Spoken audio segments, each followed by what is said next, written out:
My name is Philip Botts. I am a military chaplain and a credentialed minister with Open Bible Churches. We just finished our regional conference this year, and some things came up that made me really think.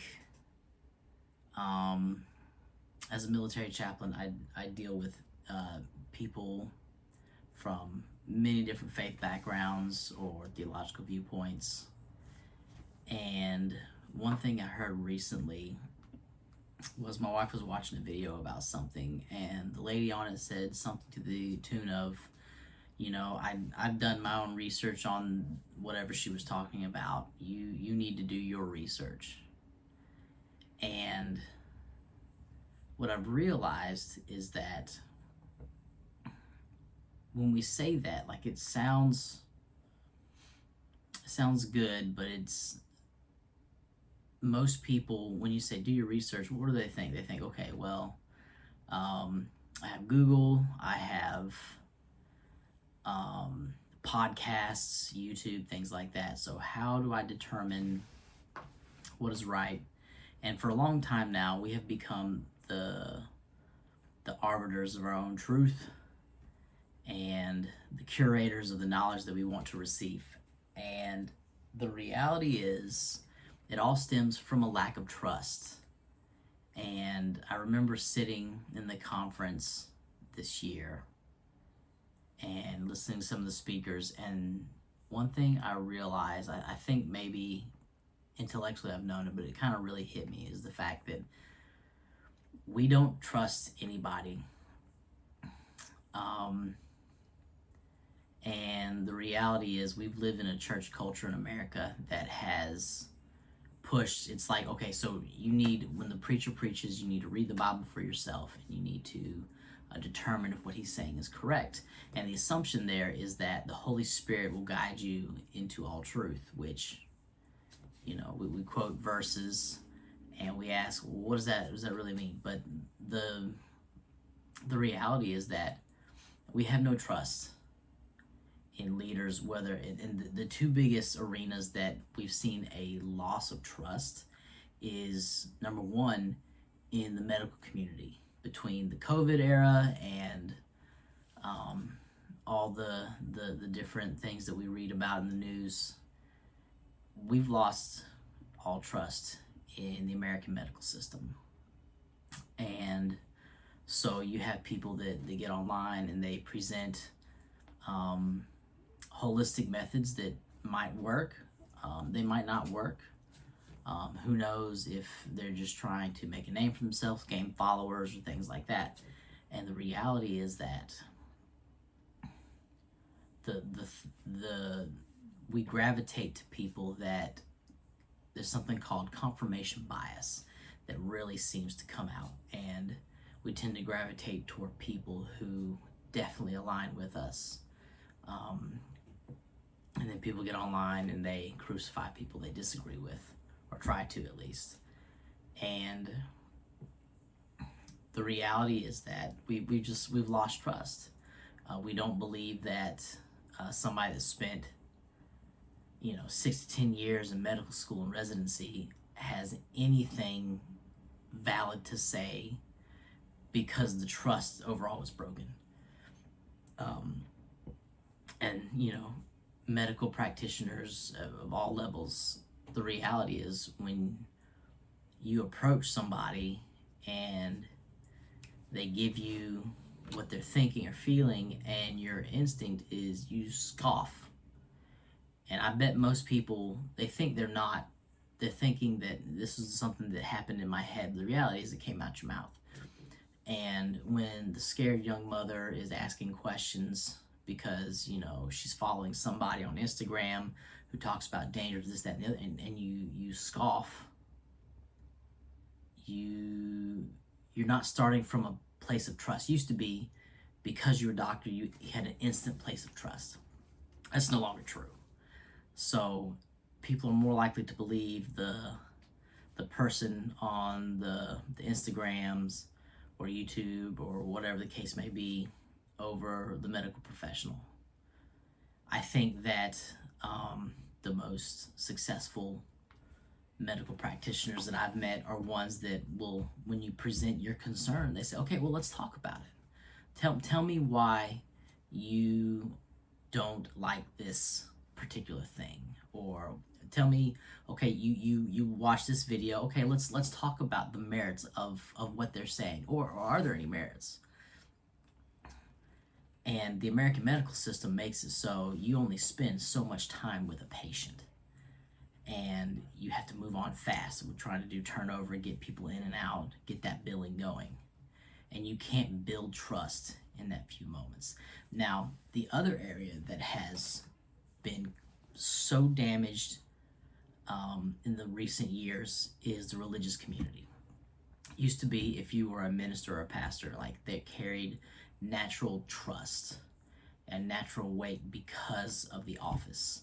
And today that's not true, because number one, you want to be a minister, you can go through a process with a organization or denomination, or you can go online and you can register, in some cases for free, and you can become certified at the same level to conduct weddings and funerals and things like that. And the reality is that the complete trust in ministers is gone. And so instead of starting where people, okay, so you have education, you have a calling, you have a relationship with the God you claim to serve, that's not the assumption anymore. In fact, I think we're getting to the point where, if not only if you present yourself as a Christian, you kind of starting on the lower level, but if you are, no, I am a minister, I'm a pastor, you automatically start from a place of mistrust instead of trust. So the question is, what can we do to rebuild that? And as a military chaplain, when I speak to the different people that I speak to, I have to build trust. There's a level of trust that comes. I'm prior enlisted. That helps. But even me, like, they can start from a place of even mistrust for me, just because I'm the religious person. And some chaplains are like, okay, well, that means that I need to go and I need to become whatever. The reality is, my approach has been, I'm just going to be myself. I'm not trying to be, I work with Marines. I'm not trying to be a Marine. I like doing stuff. I like, going on the hikes, and doing other stuff with them, being deployed together. But I'm not a Marine. I've been a sailor for 14 and a half years. I'm not trying to become a Marine, but I want to be somebody that is trusted, and that is, when tragedy happens, that not only the Marines and sailors will come see me, but the leadership himself will reach out to me. And so, and I'm here to tell you, like, when we look at especially things online, right? We're getting back to talking about online. There are two types of videos I see. You see the person who says, did you know that X, Y, and Z, and they'll pick some ridiculous Bible fact and present it as truth that you've never heard before, and they're able to prove it, and they present some claim without any kind of research. And then you have the people who are like, oh, so I'm this certified person, the TikTok doctor, I have a medical degree somewhere. So they present their credentials. And it's funny, the person without the credentials is viewed more highly than the person with the credentials. Now, the person with the credentials, like, it helps, but the confirmation bias then comes in, and people that are going to disagree with them because they have medical credentials and they are compromised, and they are on the take from the pharmaceutical companies and things like that. They're fighting against that. And the person who is sincere in their, their specific new diet that helped them lose however many pounds is more readily trusted. And then you have, when it comes to religious stuff, you have this, if you can present something with confidence, you can gain a following fairly easily. And one thing that I have I heard recently that has really stuck with me is somebody asked an influencer, they said, how come you can have somebody with no theological degree, some 18-year-old kid, can go on a debate with a PhD and wipe the floor with the PhD? And the person said, it's because it's a question of competence versus confidence. The person who is loud, boisterous, and is, sure of their opinion, for the most part, doesn't have the competence. They haven't done the work. Like, that's, I'm in a PhD program working hard, and the longer I go, the more I find I don't know. And when they said the comment about competence versus confidence, the reality is the more you dive deep and do real research and real study, you find there's so much you don't know, and your confidence dips. But the further you go, your competence increases, and theoretically so will your confidence. But instead of the confidence jumping up really fast, the longer you go, your confidence goes a lot slower. At least that's what I found. I struggled to do anything on social media, and one thing that I took away from the conference is that social media is an important place, and there are people. It's the modern day town square, and there are people that will engage with information from social media that they will not engage with otherwise. It's become the town square. It's where people, I think people should start their informational journey, but I don't think it's the place you need to end it. So when you examine social media, like, it's an important thing that churches and ministers can't ignore. But because it's so easy, it used to be, if you wanted to have this kind of reach, you had to buy a TV station. So, the rise of the televangelist, I mean, the cost of entry was hundreds of thousands to millions of dollars a month.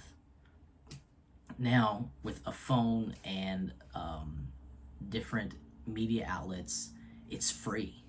The cost is time. And somebody can get up and they can have a title, and they can present even credentials and say whatever they want to say. And you can get, if you're completely wrong or make a mistake, I mean, they will come after you online. And ultimately, like, that's not the same as it used to be, but still, the pain of being wrong online is tough. And so I have struggled to create content, and I feel like I need to. The other problem is there are a ton of military social media influencers. Some of them are great people. Some of them may not be. I don't know. When you work with somebody closely and then you see them online, it's like, the prophet in honor in his own town. It's like, oh, look at that guy. He's a lazy person. And so I've struggled with presenting myself, because I very much feel like an imposter when I talk about different subjects. And the reality is, I have a lot of education. Have a bachelor's degree, I have a master's of divinity, I'm in a PhD program, I'm currently writing my dissertation, and I feel more of an imposter now than I ever have, because when I speak something out there, I realize there's a weight, that when I give influence or I give advice to people from within my job, or if I put information out there, like, it's a thing that is so difficult because of the level of responsibility that comes, because words matter. And as a minister, I am the guardian of the souls that have been entrusted to me. And as a chaplain, it's tough because I'm not leading a church per se. There are times where you're in the chapel and you're pastor like. It's more missionary-ish than it is regular pastor.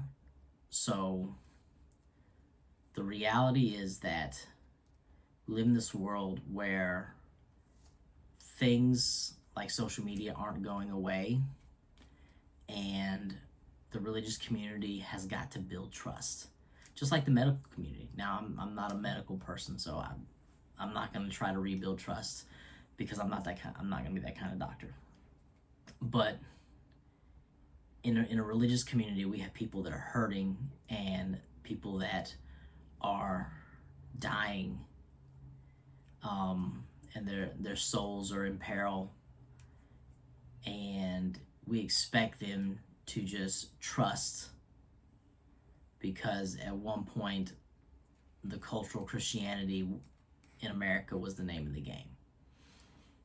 We are truly in a place where the churches in America have become outposts and not the pillars of the community they used to be. And we're trying to operate like they're still those pillars. And we just can't. So this is my short TED Talk for today. And I'm curious what you think. You can agree, disagree, but let me know.